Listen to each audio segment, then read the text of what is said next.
আমরা কেউ দায় নিতে চাই না, একজনের দায় অন্যের উপর চাপাতে খুব পছন্দ করি। এটা হচ্ছে আমাদের জাতীয় স্বভাব। যার যার দায়িত্ব সে যদি পালন করে তাহলেই সব সমস্যার সমাধান সম্ভব। আমরা শুধু ক্রেডিট নিতে জানি, ক্রেডিট নিলে হবে না, ব্যর্থতার দায়ও নিতে হবে। সম্মানিত দর্শক ও শ্রোতা, আসসালামু আলাইকুম। আপনারা স্ক্রিনে একটা ছবি স্ক্রোলিং হতে দেখেছেন। বিএনপির পরিচয়ে যারা দখল, চাঁদাবাজি, সন্ত্রাস করেছে বা করছে তাদের শাস্তি করবে সরকার। এটা সরকারেরই চরম ব্যর্থতা। বক্তব্যটির গভীরে গেলে রাজনৈতিক হতাশা ও নৈতিক প্রশ্নবোধের প্রতিফলন আমরা দেখতে পাই। বাস্তবতা হলো, সম্প্রতি বিভিন্ন গণমাধ্যমে এমন অভিযোগ উঠে এসেছে যে বিএনপির নাম ব্যবহার করে কিছু ব্যক্তি দখল, চাঁদাবাজি ও সন্ত্রাসে জড়িত হয়েছে।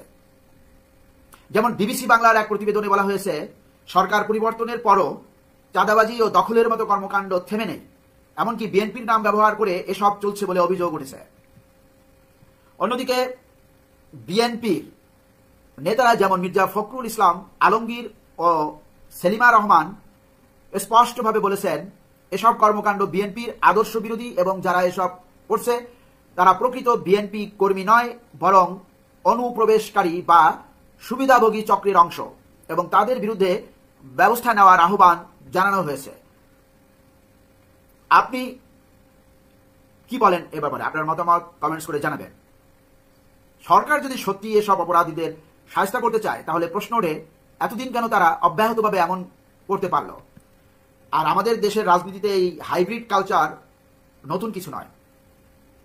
এই দায় এড়ানো যায় না, সরকার এই দায় এড়াতে পারে না। রাষ্ট্র যদি ন্যায়ের প্রতীক হয় তাহলে দলীয় পরিচয় নির্বিশেষে অপরাধীদের বিরুদ্ধে কঠোর ব্যবস্থা নেওয়া উচিত। তা না হলে সেটাই সরকারের ব্যর্থতা।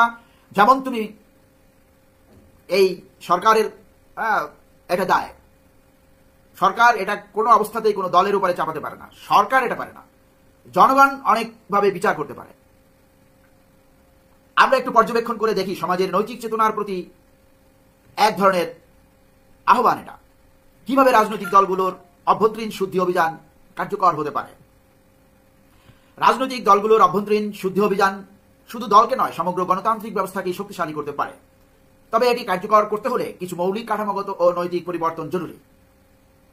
অভ্যন্তরীণ গণতন্ত্র প্রতিষ্ঠা, দলের ভেতরে মত প্রকাশের স্বাধীনতা, নিয়মিত নির্বাচন এবং নেতৃত্বে রদবদলের সুযোগ থাকতে হবে। অভ্যন্তরীণ গণতন্ত্র ছাড়া দলীয় শুদ্ধি কেবল মুখের কথা হয়ে থাকে। স্বচ্ছতা ও জবাবদিহিতা, দলীয় অর্থায়ন, মনোনয়ন প্রক্রিয়া এবং সিদ্ধান্ত গ্রহণে স্বচ্ছতা আনতে হবে। আন্তর্জাতিক মানদণ্ড অনুযায়ী স্বচ্ছতার 10টি স্তর অনুসরণ করলে দলগুলো আরো জবাবদিহিতাপূর্ণ হতে পারে। নিরপেক্ষ শৃঙ্খলা ব্যবস্থা, দলীয় শৃঙ্খলা রক্ষায় নিরপেক্ষ তদন্ত ও শাস্তির ব্যবস্থা থাকতে হবে, যাতে প্রভাবশালী নেতারাও দায়মুক্ত না থাকেন। সদস্য সচেতনতা ও রাজনৈতিক শিক্ষা, দলের সদস্যদের রাজনৈতিক নৈতিকতা, গণতন্ত্র ও সুশাসন বিষয়ে প্রশিক্ষণ দিতে হবে। এতে করে তারা দলীয় আদর্শের প্রতি দায়বদ্ধ থাকবে। বহিরাগত প্রভাব থেকে মুক্ত থাকা, ক্ষমতার লোভে অনুপ্রবেশকারী বা সুবিধাবাদীদের ঠেকাতে সদস্য সংগ্রহের সতর্কতা ও যাচাই বাছাই জরুরি। এ ব্যাপারে আমার একটা আলোচনা আছে, রাজনীতিতে হাইব্রিড কালচার, আপনারা সার্চ করে দেখতে পারেন। কিভাবে রাষ্ট্রীয় প্রতিষ্ঠানগুলো দলীয় প্রভাব মুক্ত থেকে ন্যায় বিচার নিশ্চিত করতে পারে সে বিষয়ে আলোচনা করব। রাষ্ট্রীয় প্রতিষ্ঠানগুলোকে দলীয় প্রভাব মুক্ত রেখে ন্যায় বিচার নিশ্চিত করা একটি গণতান্ত্রিক রাষ্ট্রের মৌলিক শর্ত। তবে বাস্তবতা হলো, অনেক সময় এই প্রতিষ্ঠানগুলো রাজনৈতিক প্রভাবের কারণে তাদের নিরপেক্ষতা হারায়। এই সংকট থেকে উত্তরণের জন্য কিছু গুরুত্বপূর্ণ পদক্ষেপ নেওয়া যেতে পারে। সংবিধান ও আইন অনুযায়ী স্বাধীনতা নিশ্চিত করা, রাষ্ট্রের 3টি বিভাগ, নির্বাহী, আইন প্রণয়ন ও বিচার, তাদের নিজ নিজ ক্ষমতার সীমারেখা মেনে তাদেরকে চলতে হবে। একে অপরের উপর প্রভাব কমাতে হবে। প্রধানমন্ত্রী শেখ হাসিনাও এক বক্তব্যে বলেছিলেন, এই 3 বিভাগের মধ্যে সমন্বয়, সম্পর্ক থাকা জরুরি, তবে হস্তক্ষেপ নয়। কিন্তু বাস্তবে সেটা আমরা দেখতে পাইনি। প্রশাসন ও বিচার বিভাগের নিয়োগে স্বচ্ছতা, উচ্চ পদস্থ কর্মকর্তা ও বিচারপতিদের নিয়োগে দলীয় আনুগত্য নয়, বরং যোগ্যতা ও সততার ভিত্তিতে নির্বাচন নিশ্চিত করতে হবে। এতে প্রতিষ্ঠানগুলোর নিরপেক্ষতা বজায় থাকবে। দুর্নীতির বিরুদ্ধে জিরো টলারেন্স, যেটা সাবেক প্রধানমন্ত্রী শেখ হাসিনা মাসে 10 বার বলতেন। কিন্তু দুর্নীতির চিত্র সম্পর্কে আপনাদের সবারই ধারণা আছে, ও বিষয়ে আমি আর বলতে চাই না। রাজনৈতিক প্রভাবের সুযোগ নিতে দুর্নীতি যেন প্রতিষ্ঠানগুলোকে গ্রাস না করে, সেজন্য শক্তিশালী অডিট, তদন্ত ও জবাবদিহিতামূলক ব্যবস্থা থাকা জরুরি। টেকসই উন্নয়ন লক্ষ্যমাত্রা SDG 16, টেকসই উন্নয়ন লক্ষ্যমাত্রা বাস্তবায়ন। জাতিসংঘের এই লক্ষ্য অনুযায়ী শান্তিপূর্ণ অন্তর্ভুক্তিমূলক সমাজ, আইনের শাসন এবং স্বচ্ছ ও জবাবদিহিতামূলক প্রতিষ্ঠান গড়ে তোলার উপর জোর দেওয়া হয়েছে। সুশীল সমাজ ও গণমাধ্যমের স্বাধীনতা, রাষ্ট্রীয় প্রতিষ্ঠানগুলোর কার্যক্রম পর্যবেক্ষণ ও সমালোচনার সুযোগ থাকলে তারা আরো দায়িত্বশীল হয়। গণমাধ্যম ও নাগরিক সমাজের সক্রিয়তা তাই অত্যন্ত গুরুত্বপূর্ণ। বিচার বিভাগের স্বাধীনতা নিয়ে আরো গভীরে আলোচনা করতে পারি যদি আপনাদের ধৈর্য থাকে। বিচার বিভাগের স্বাধীনতা শুধু একটি সাংবিধানিক নীতি নয়, এটি একটি রাষ্ট্রের নৈতিক ভিত্তি, যেখানে ন্যায় বিচার, মানবাধিকার ও গণতন্ত্রের মূল চেতনা নিহিত থাকে। চলুন আমরা কয়েকটি গভীর স্তরে গিয়ে বিষয়টি বিশ্লেষণ করি। বিচার বিভাগের স্বাধীনতার মূল উপাদান সমূহ। প্রথমে প্রাতিষ্ঠানিক স্বাধীনতা। আদালত যেন নির্বাহী বা আইন প্রণয়নকারী সংস্থার হস্তক্ষেপ ছাড়া কাজ করতে পারে। সংবিধানের 116 অনুচ্ছেদে বলা হয়েছে, বিচারকগণ বিচার কার্য পরিচালনায় স্বাধীন থাকবেন। আর্থিক স্বাধীনতা। বিচার বিভাগের বাজেট যেন নির্বাহী বিভাগের ইচ্ছাধীন না থাকে, এটি বিচারকদের নিরপেক্ষতা বজায় রাখতে সহায়ক। নিয়োগ ও অপসারণের স্বচ্ছতা।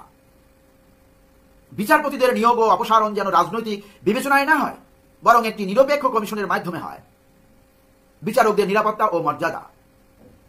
বিচারকদের পেশাগত নিরাপত্তা, সম্মান ও স্বাধীন মত প্রকাশের অধিকার নিশ্চিত করতে হবে। বাস্তব চ্যালেঞ্জ ও সংকট। বাংলাদেশে বিচার বিভাগের স্বাধীনতা নিয়ে কিছু বাস্তব সংকট রয়েছে। নির্বাহী বিভাগের প্রভাব।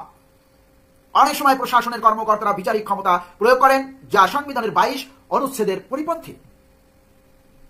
আপনারা সবাই অনেকেই মাসদার হোসেন মামলার নির্দেশনা বাস্তবায়নে বিলম্ব সম্পর্কে জানেন। 2007 সালে বিচার বিভাগ পৃথকীকরণ কার্যকর হলেও এখনো অনেক নির্দেশনা বাস্তবায়ন হয়নি। বাংলাদেশের বিচার বিভাগকে নির্বাহী বিভাগ থেকে পৃথক করার জন্য সুপ্রিম কোর্ট 1999 সালে 12 দফা নির্দেশনা দিয়েছিল। আমি সংক্ষেপে দফাগুলো উল্লেখ করছি। বিচার বিভাগকে প্রশাসন থেকে আলাদা করতে হবে, যাতে নির্বাহী বিভাগের হস্তক্ষেপ ছাড়াই বিচারকরা স্বাধীনভাবে কাজ করতে পারেন। জুডিশিয়াল সার্ভিস কমিশন গঠন করতে হবে, যেখানে সুপ্রিম কোর্টের সংখ্যাগরিষ্ঠতা থাকবে। জুডিশিয়াল ম্যাজিস্ট্রেটদের নিয়ন্ত্রণের ক্ষমতা সুপ্রিম কোর্টের হাতে থাকবে সংবিধানের 116 অনুচ্ছেদ অনুযায়ী।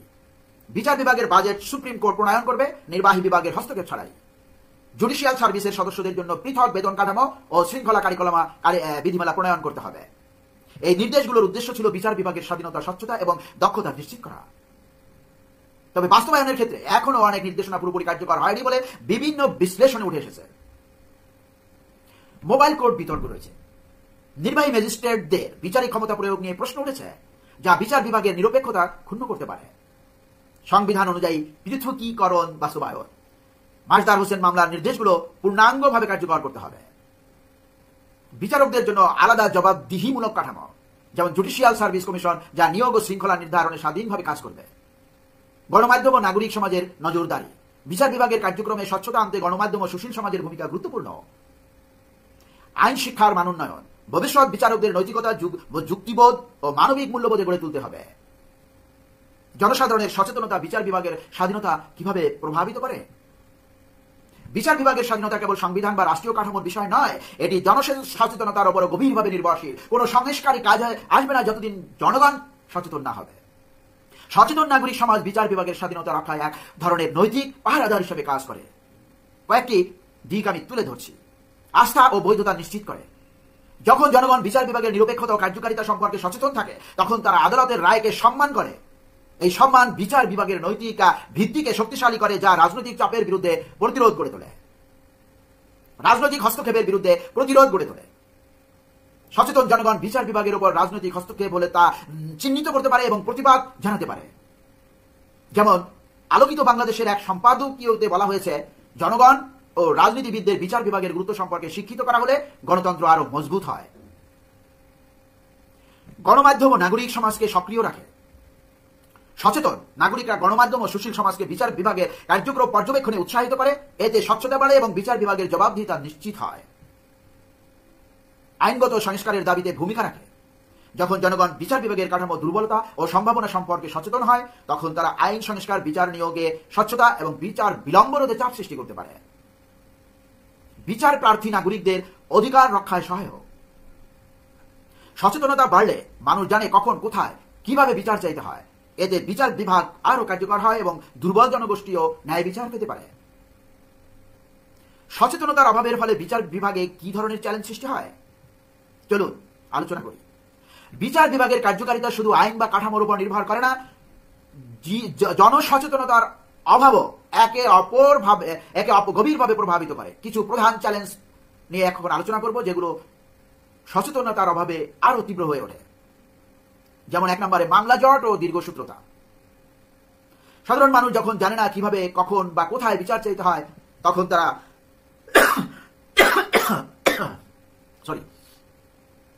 তারা হয়রানিমূলক মামলা করে বা ভুল প্রক্রিয়া অনুসরণ করে। এর ফলে মামলার সংখ্যা অপ্রয়োজনীয়ভাবে বেড়ে যায়, অর্থাৎ মামলাবাজদের দমন করতে হবে। বাংলাদেশে বর্তমানে বিচারাধীন মামলার সংখ্যা প্রায় 45 লাখের বেশি, যার মধ্যে দেওয়ানি ও ফৌজদারি উভয় ক্ষেত্রে জট ভয়াবহ রূপ নিয়েছে। বিচার প্রার্থীদের হয়রানি ও দুর্নীতি। সচেতনতার অভাবে মানুষ দালাল বা অসাধু আইনজীবীদের ফাঁদে পড়ে যায়। তারা ঘুষ না দিলে বিচার পাবে না, এমন ভ্রান্ত ধারণা ছড়িয়ে পড়ে, যা বিচার বিভাগের প্রতি আস্থাকে দুর্বল করে। আইনগত অধিকার সম্পর্কে অজ্ঞতা। অনেকেই জানেন না যে তারা কোনো আইনের আওতায় বিচার চাইতে পারে বা কোন অপরাধে কি শাস্তি হতে পারে। ফলে তারা হয় ন্যায় বিচার থেকে বঞ্চিত হন, নয়তো ভুল পথে যান। বিচার বিভাগের জবাবদিহিতা কমে যায়। জনগণ বিচার বিভাগের কার্যক্রম সম্পর্কে সচেতন থাকে না, তখন বিচারকদের জবাবদিহিতার ক্ষেত্রে শৈথিল্য দেখা দেয়। গণতান্ত্রিক সমাজে জনগণের চাপই বিচার বিভাগের নৈতিক মান বজায় রাখতে সহায়ক। আইন সংস্কারের দাবিতে দুর্বলতা। সচেতন নাগরিক সমাজ না থাকলে বিচার বিভাগের কাঠামোগত সংস্কার, যেমন বিচারক নিয়োগে স্বচ্ছতা, বাজেট বরাদ্দ বা পৃথক সচিবালয় গঠনের মতো দাবিগুলো দুর্বল হয়ে পড়ে। এবং যখন জনগণ সচেতন না থাকে, তখন রাজনৈতিক দল তাদের স্বার্থে, তাদের পক্ষে যায় এমন সংস্কার দাবি করে অন্তর্বর্তীকালীন সরকারের কাছে, যে সংস্কারের তারা ঐকমত্য পোষণ করতে পারে না, যার ফলে সে সংস্কারও সম্ভব হয় না। বিচার বিভাগের প্রতি জন আস্থার সংকট নিয়েও আমাদের ভাবতে হবে। কোন দিকে আমরা এগোতে চাই সেটা আমাদেরকে নিশ্চিত করতে হবে। আমরা লক্ষ্যহীনভাবে এগোতে পারি না। অন্তর্বর্তীকালীন সরকারকে একটা পরিকল্পনা করে এবং ঐকমত্যের ভিত্তিতে সংস্কার করতে হবে। সবাই ভালো থাকুন, সুস্থ থাকুন, নিরাপদে থাকুন। আল্লাহ হাফেজ।